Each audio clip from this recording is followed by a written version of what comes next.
dengan kejadian-kejadian gue yang rentetan itu yang dari awalnya gue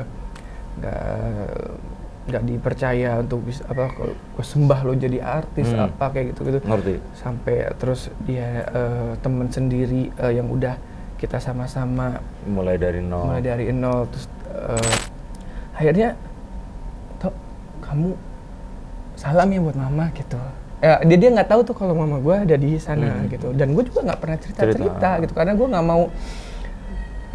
mau menjual cerita gue, cerita kesedihan gue ini untuk kalau dari cerita lagunya ini justru kita tuh udah nggak berdaya. Ini kan ceritanya tentang cinta, jadi kita itu mendapatkan satu kayak sinyal bahwa ini adalah pasangan yang tepat.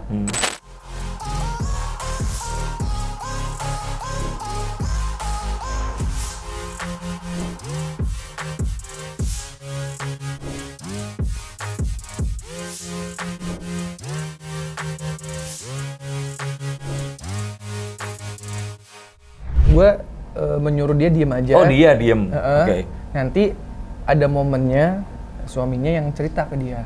Ternyata bener kejadian? Iya, dia diem, tapi dia udah kesel, udah nungguin gitu. Tapi kan karena gue bilang dia suruh diem, jadi dia nungguin gitu. Sampai dia udah konsultasi sama paranormal, orang-orang apa segala macem. Ya udah di gue tuh kayak gitu. Tapi akhirnya bener ditunggui, dia cerita sendiri gitu. Ya udah akhirnya, jadi dia kayak bilang ke gue tuh, ya terima kasih kali ya atau apa udah dikasih tahu gitu.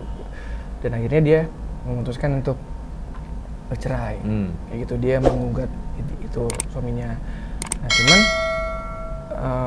ada kejadian yang kayak tadi itu, yang lebih parah tadi itu, gue pernah lu siapa emang, lu Tuhan, kayak gitu-gitu. Itu siapa yang ngomong gitu? Ada lah ke teman kayak gitu. Lu jangan so tau lu gini-gini. Enggak, gue nggak so, cuman gue dikasih kayak ada gambarnya, dikasih taunya kayak gini. Nah dari situ gue akhirnya menutup diri untuk nggak mau ngomong kalau ada sesuatu itu. Jadi gue lebih baik itu selama berapa lama lu begitu? Dari pulang dari rumah sakit itu cuman ya mungkin sekitar 30 hari ya. Itu masih terjadi sampai sekarang? Enggak lagi, karena gue udah nggak mau ngomong dan gue nggak mau bilang apapun gitu. Karena gue sendiri aja tuh masih susah hidup gue, masih banyak kejadian-kejadian yang berat buat yang gue lalui. Jadi lu takut kalau lu nanti komentar malah disalahartikan sama orang lain gitu? Iya kayak gitu. Akhirnya gue ya udah itu hilang aja gitu. Tapi kesini-sininya gue selalu berdoa ya sama Tuhan itu, jadi lebih kayak punya kayak ya lu minta sama bapak lu minta sama apa, jadinya didengerin gitu. Karena itu tadi lu dengan kejadian yang kemarin ini? Ya dari kejadian itu, dan gue akhirnya jadi hubungan sama Tuhan tuh jadi lebih intim lagi, maksudnya lebih deket gitu ya. Jadinya gue apa-apa tuh selalu, akhirnya gue jadi rajin ke gereja gitu, terus lebih, jadi hubungannya tuh kalau dulu tuh nggak ada rasa yang gimana-gimana, tapi begitu pas nyanyiin lagu rohani atau lagu gereja itu lebih dapat, langsung tiba-tiba tuh gue udah deras aja tuh, sedih gitu tuh, kayak gimana gitu. Jadi apa-apa gue selalu udah pasrah kan sekarang nih gitu, dengan kejadian-kejadian gue yang rentetan itu yang dari awalnya gue nggak dipercaya untuk bisa gue sembah lo jadi artis apa kayak gitu. Ngerti. Sampai terus dia temen sendiri yang udah kita sama-sama mulai dari nol terus dia juga menolak untuk diajak kerja sama bareng-bareng. Terus pas udah dapet jalannya lagi ini, jadi gue tuh udah banyak banget kejadian-kejadian yang bikin gue tuh lebih sensitif gitu. Jadi orang mungkin bisa menilai gue lebay atau cowok cengeng atau apa gitu, tapi mereka nggak alamin yang gue alamin. Mereka nggak ngerasain apa yang gue rasain. Bener. Gitu. dari anak orang tukang ojek, punya cita-cita kepengen jadi penyanyi, dihalangi, direndahin, diremehin, bukan dari luar, tapi justru malah dari dalam.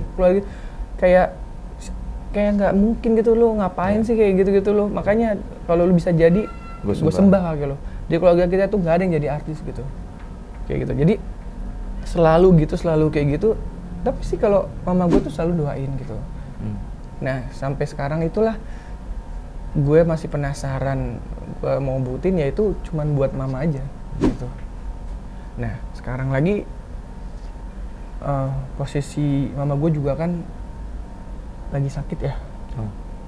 Dia kena stroke, tangan dan kaki yang sebelah kanan itu sudah kurang bisa normal gitu.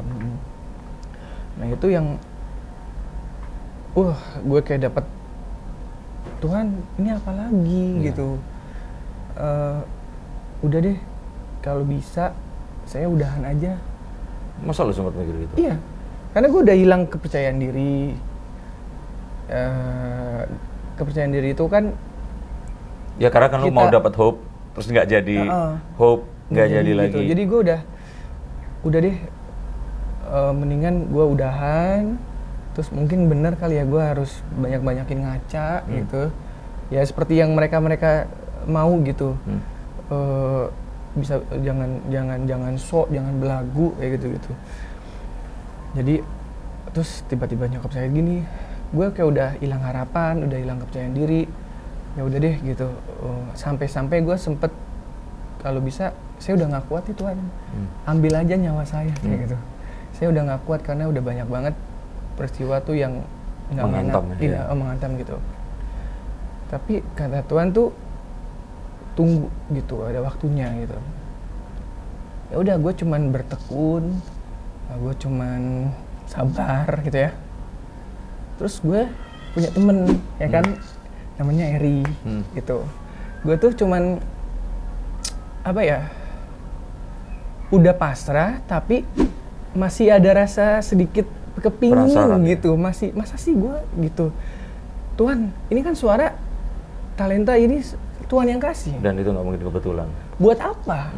Kalau nggak bisa dipakai, mending Tuhan ambil aja suaranya sama orang-orangnya. Gue sempet kayak gitu, ngomong kayak gitu. Nah, dari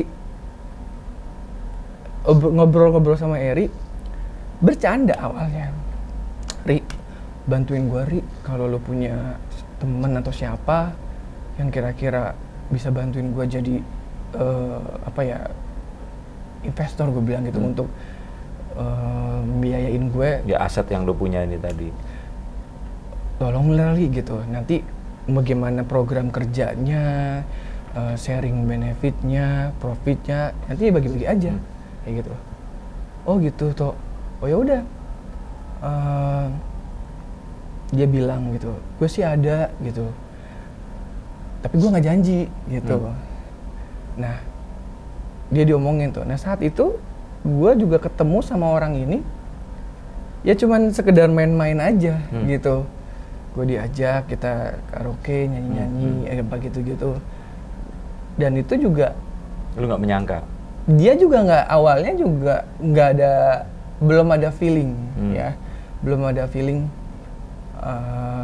bakalan mau gitu. Ya tapi akhirnya dia bertanya, emang kalau mau bikin single atau album itu berapa sih biayanya? Kayak gitu. Ya itu sih sebenarnya bisa diatur Bang gitu, gue panggilnya Abang. Gimana, apa yang mau kita lakukannya gitu, kita bisa atur gitu. Coba bikinin proposal ke Abang kayak gitu. Nah, gue langsung deg gitu di hati gue. Ini harapan lagi nih. Wah, ini kayak dapat angin segar, angin udara baru, kayak gue dapat tambahan oksigen gitu kayak gitu. Tapi lu trauma di saat bersamaan. Nah, takutnya nanti tiba-tiba kecewa lagi gitu. Nah, pas dari situ kok dingin-dingin aja nih ya gitu. Udah ngasih proposal itu tapi kok kayaknya nggak jadi kali ya kayaknya gitu. Terus nanti ya abang pikirkan gitu ya, namanya orang yang lagi dalam harapan, kepinginnya kan tuh segera cemas, harap-harap ada dapat cemas jawaban gitu. Tapi ini nanti ya entar ya, abang belum pikirin apa ini gitu. Oh ya udah, tapi tetap kita jalan-jalan, masih jalan-jalan bareng-bareng, kita me time sama-sama kayak gitu-gitu. Tapi ya sekedar begitu-begitu aja gitu. Lama-lama dia manggil, oke, sekarang abang udah putusin gitu, abang mau bantu Tito gitu. Nah, temen gue Eri ini juga, gue itu tuh gak menawar-nawarkan, menyodor-nyodorkan si abang ini untuk mau bantuin lo gitu. Ya itu semua berdasarkan dari feelingan itu ya. Feelingnya dia sendiri, kemauannya dia sendiri. Kalau dia bilang enggak ya enggak. Kalau dia mau ya dia pasti komit gitu. Ya udah sampai sekarang gue akhirnya jadilah bekerja sama abang ini gitu kan. Nah, gue pikir juga kerja sama seperti yang kayak lain biasa gitu. Ya kayak sebelum-sebelumnya.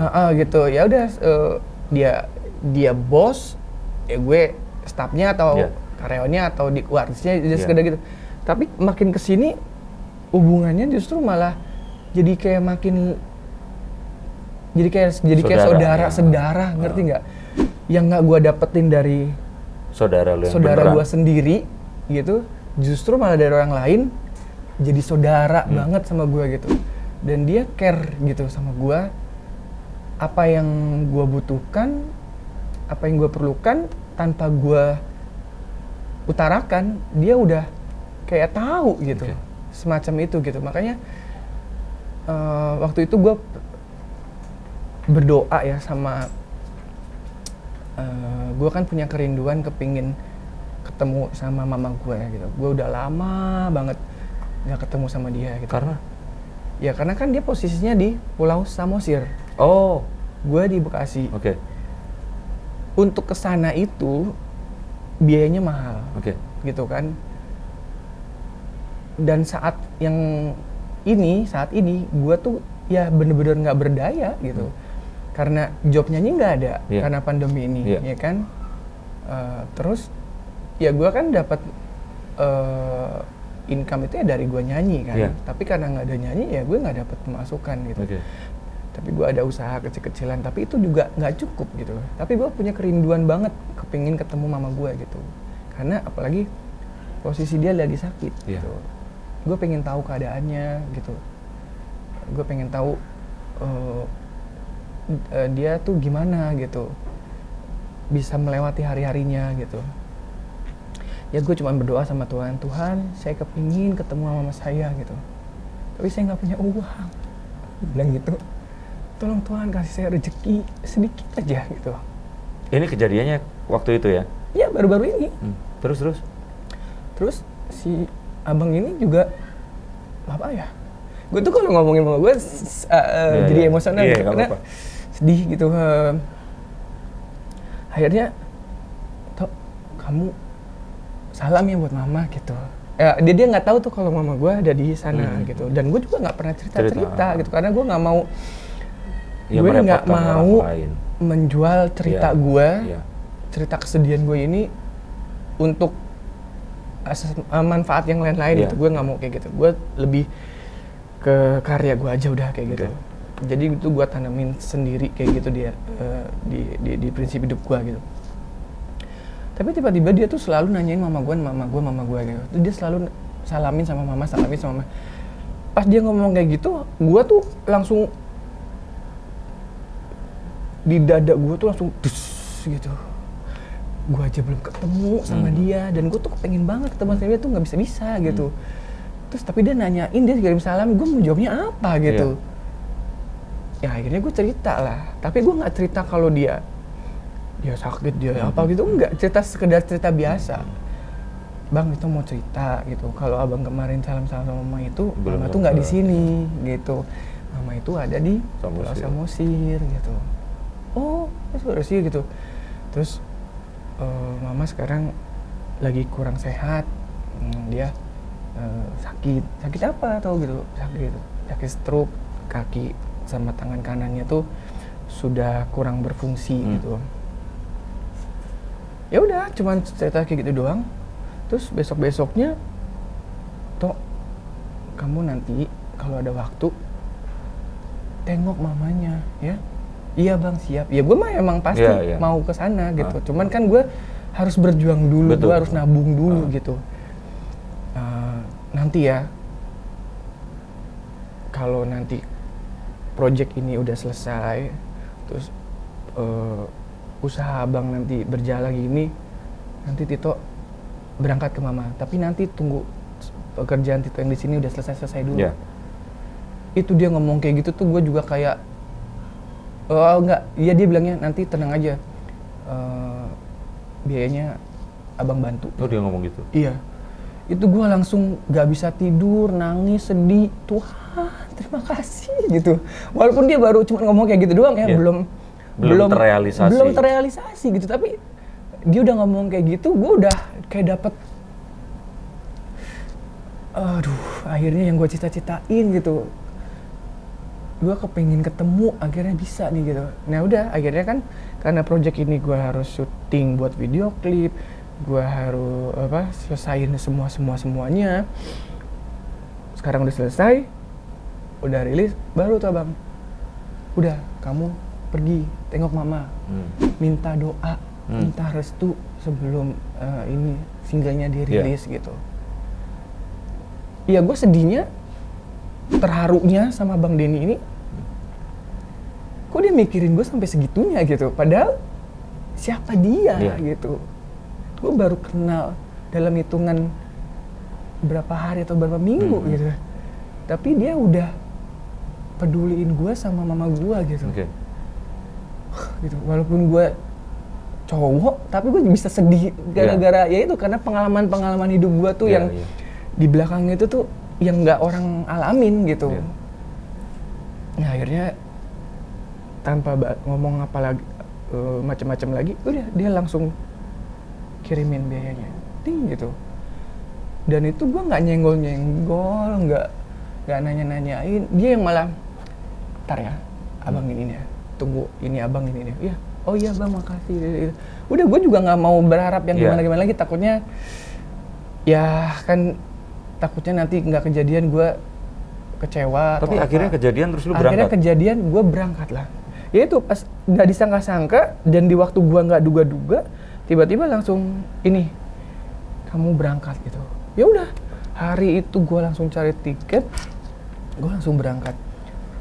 Bang kalau nanti ditunda-tunda, takutnya saya dapat jadwal nih karena kan sudah mau rilis nih. Kalau saya pergi sekarang, pas dicek-cek dalam waktu dekat ternyata tiketnya mahal. Gak masalah, pergi gitu. Ya udah, gue jadi benar-benar gue nggak habis pikir dan nggak percaya gitu.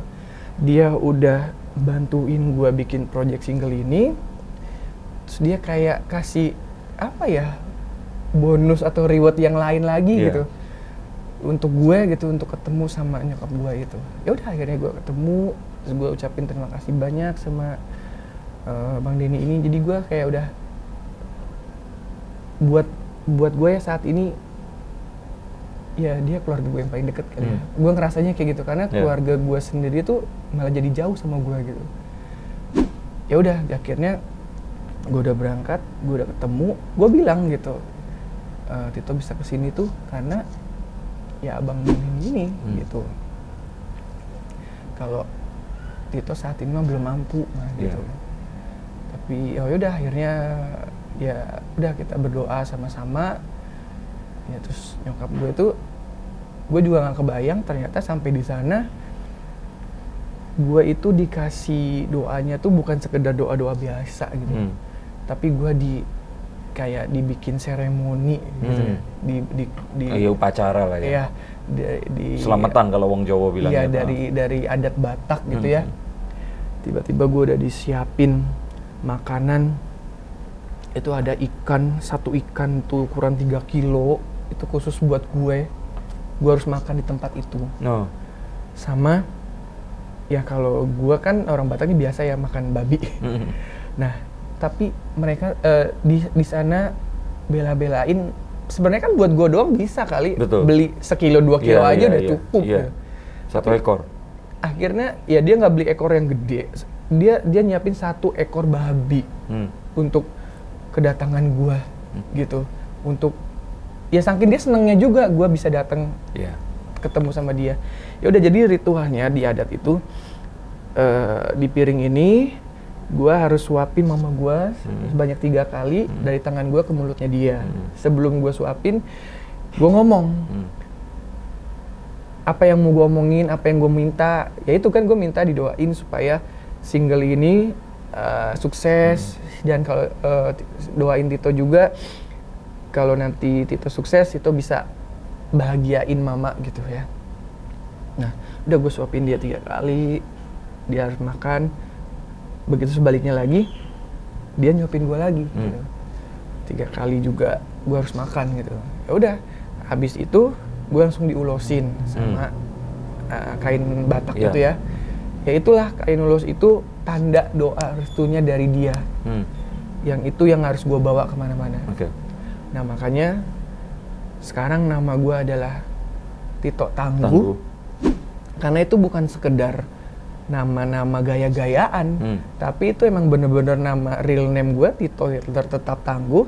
Dan jalan hidup memang seperti itu. Nah, Tetap Tangguhnya itu namanya dia, nama orang tua gue nih. Nama bapak gue Hotma. Nama mama gue Lampita. Jadi digabung Lampita Hotma itu jadi Lamhot. Lamhot, Lampita Hotma. Artinya? Artinya Lamhot itu tetap kuat, tetap tangguh. Dan itu jadinya kayak masuk ke badan gue, masuk ke gue gitu. Ya memang gue harus tangguh kali ya gitu. Karena itu tadi hantaman 1, 2, 3 sampai 100 itu yang bikin gue ya diuji gitu, tetap tangguh. Sampai ini udah jadi saat ini aja kan kita udah abang support ya. Terus akhirnya gue kan juga harus bekerja sama lagi sama pihak-pihak lebih yang lain. Itu juga gue masih dapat penolakan. Nggak mudah gitu. Ya dengan alasannya ya gue sudah habis masa kejayaannya. Terus ya sudah tua apa segala macam kayak gitu-gitu. Tapi kalau menurut gue kan ya gue masih semangat aja, gue masih bisa gitu. Karena kalau suara buat gue sih, kalau lu punya suara, lu punya karya yang baik, yang bagus, ya mudah-mudahan orang bisa terima gitu. Ya udah, akhirnya sekarang gue tanpa label, tapi kita jalan sama tim kita sendiri gitu. Ya udah, walaupun gue juga nggak kebayang nih, dulu gue biasa di label, diurusin kan dari A sampai Z, sampai gue pergi, dijemput, diantar gitu.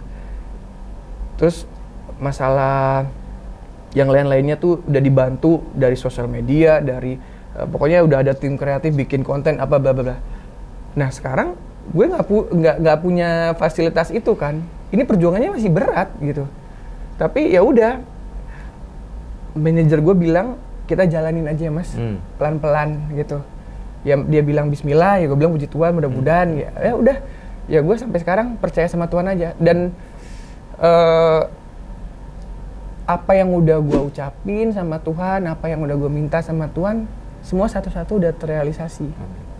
Gue minta, gue kepingin berkarya lagi, yang tadinya gue ditolak-tolak, ada 1 orang yang baik hati, namanya Bang Denny ini dikirim Tuhan untuk menolong gue gitu. Terus gue doa lagi, gue minta sama Tuhan lagi, gue pengen ketemu mama gue nih sebelum gue rilis single ini, dikasih jalannya lagi gitu. Terus yang uniknya lagi ya, waktu gue pulang ke sana,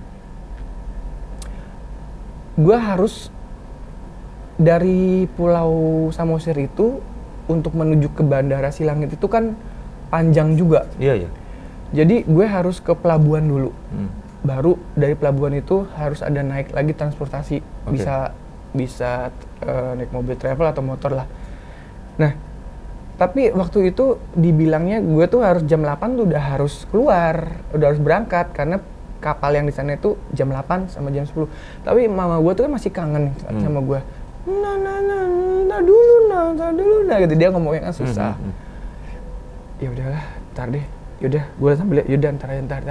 Yaudah yang terakhir harus sudah jam 10 udah harus berangkat nih gitu.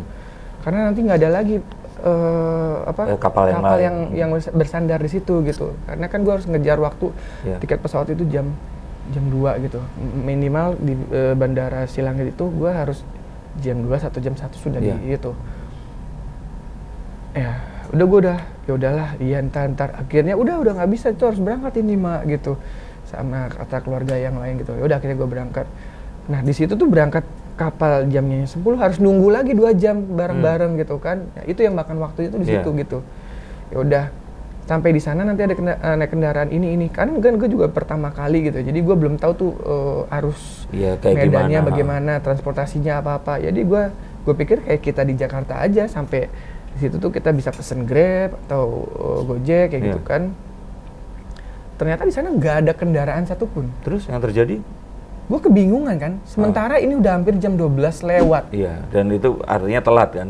Takutnya telat, nanti tiketnya bisa kacau dan lain-lain, bagaimana nih? Iya.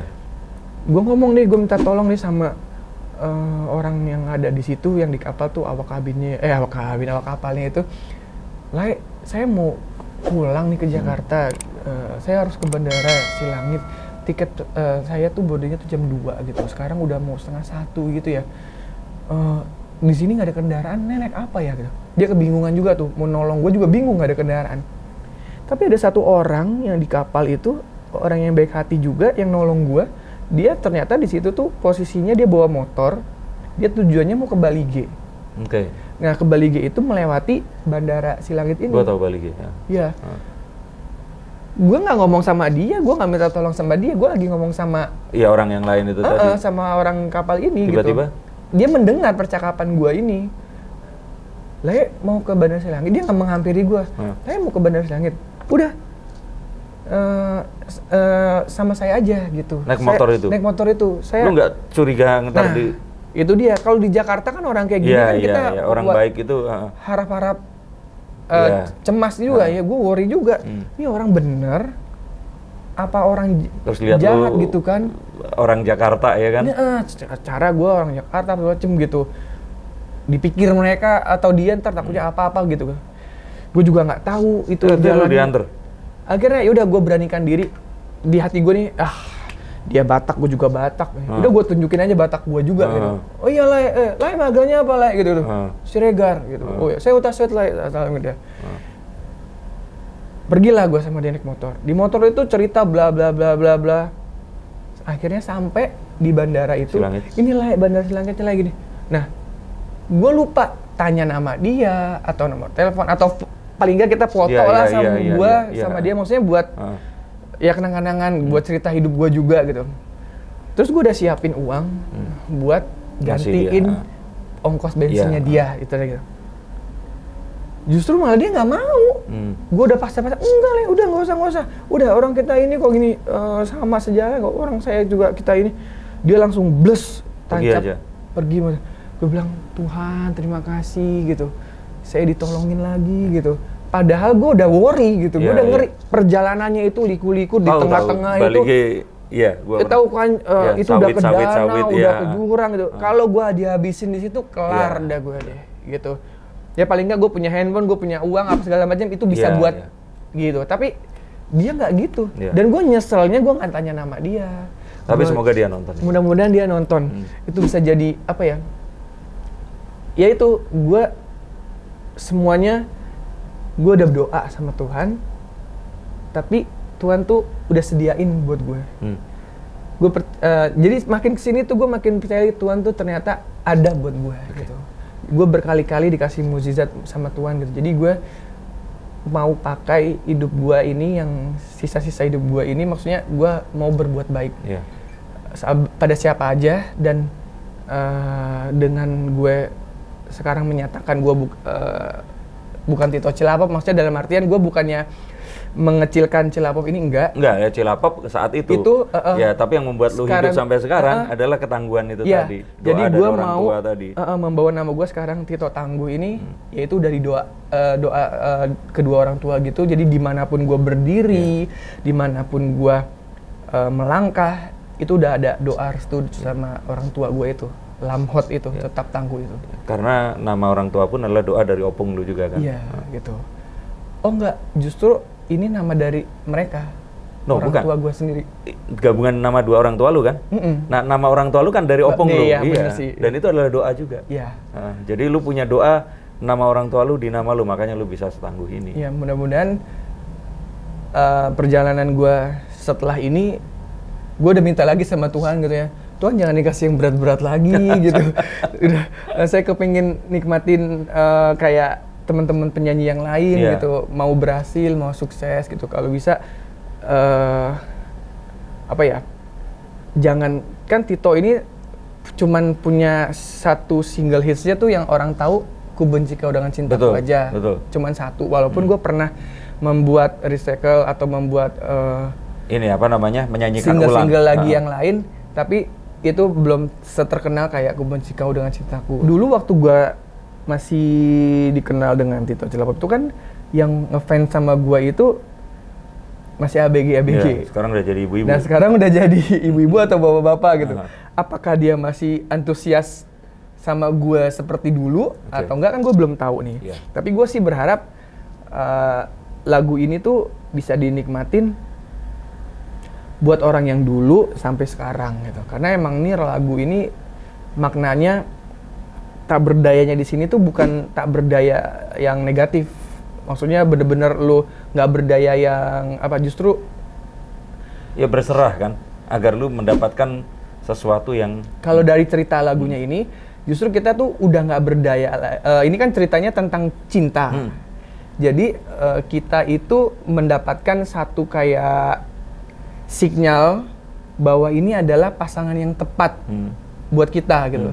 Nah dalam proses perjalanan itu kita kan menemukan kecocokan ya sama yang si A, si B, si C gitu. Nah tiba-tiba kok yang satu ini bener-bener bikin gue nggak berdaya.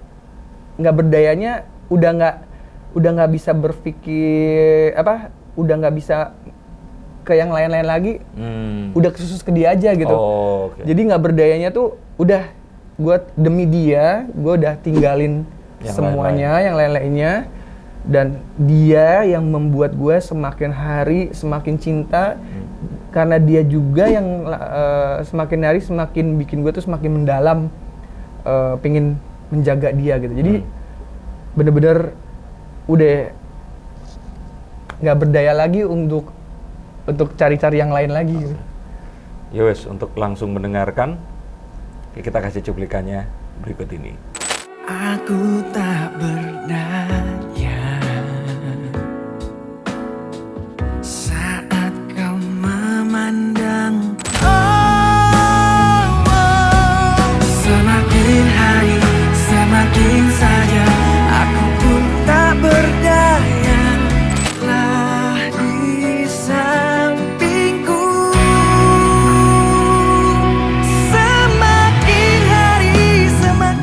Oke, sehingga dari lagu ini, apa lagi yang akan lo lakukan?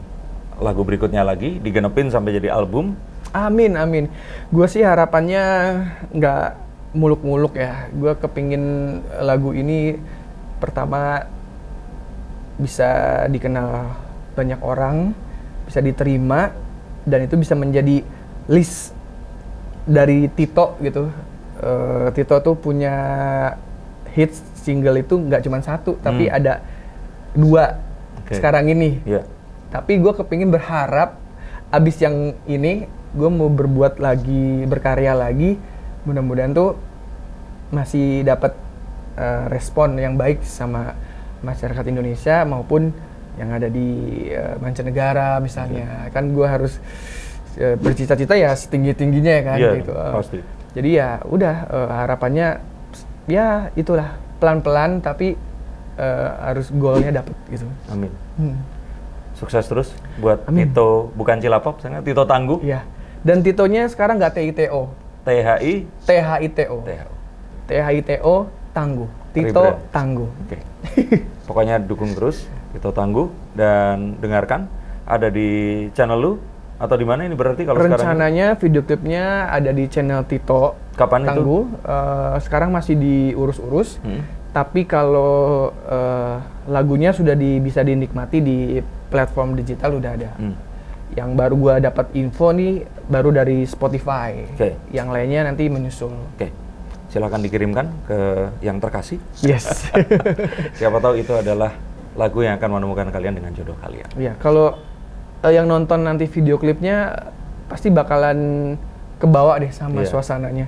Karena di situ gue ceweknya lu peluk dari belakang, lu angkat, lu dudukin di udah atas dibocorin gitu. ya. Jadi tuh ya itu gara-gara cewek ini yang bikin gue udah kelepek-kelepek, meleleh, gak berdaya lagi deh, udah gak kepengen cewek-cewek yang lain, udah khusus dia doang gitu.